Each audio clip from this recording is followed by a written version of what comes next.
রাত ১২টার পর রব্বি হাবলি মুলকান লা ইয়ামবাগি লি আহাদ, এই দোয়াটি পড়লে কি হয় জানলে আপনি অবাক হবেন। রাত ১২টার পর খুব গুরুত্বপূর্ণ একটি সময়, এই সময় এই দোয়াটা আরও বেশি গুরুত্বপূর্ণ। আল্লাহ রাব্বুল আলামিন সূরা সদের ৩৫ নম্বর আয়াতে এই দোয়াটি আল্লাহ রাব্বুল আলামিন উল্লেখ করেছেন। যারা আপনারা অনেক সময় রিজিক নিয়ে পেরেশানিতে থাকেন, আপনাদের লাইফের অবস্থান নিয়ে পেরেশানিতে থাকেন, তাদের জন্য এই দোয়াটা অনেক বেশি কার্যকরী। আল্লাহর হাবিব সাল্লাল্লাহু আলাইহি ওয়াসাল্লাম রাত ১২টার পরের সময়টাকে বলেছেন।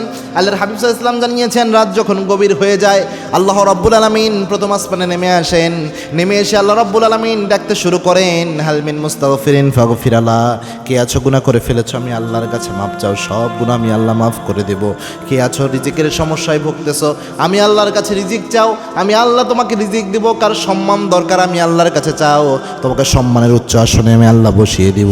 সুবহানাল্লাহ। ওই সময় আল্লাহ এলান করতে থাকেন, মুয়াজ্জিনের মতো ডাকতে শুরু করেন বান্দাদেরকে, বান্দা কার কি প্রবলেম রয়েছে আমার কাছে চা, আমি আল্লাহ সব দেওয়ার জন্য রেডি হয়ে বসে আছি। ওই সময় আপনি এই দোয়াটা পড়বেন, রব্বি হাবলি মুলকান লা ইয়ামবাগি লি আহাদ। এই দোয়াটা সুলাইমান আলাইহিস সালাম আল্লাহর কাছে করেছিলেন। এই দোয়ার বরকতে সুলাইমান আলাইহিস সালামকে আল্লাহ রাব্বুল আলামিন এমন রাজত্ব দান করেছিলেন যা অন্য কোনো নবীকে আল্লাহ রাব্বুল আলামিন দান করেন নাই। সুলাইমান আলাইহিস সালাম জিনদের উপরে খবরদারি করতেন।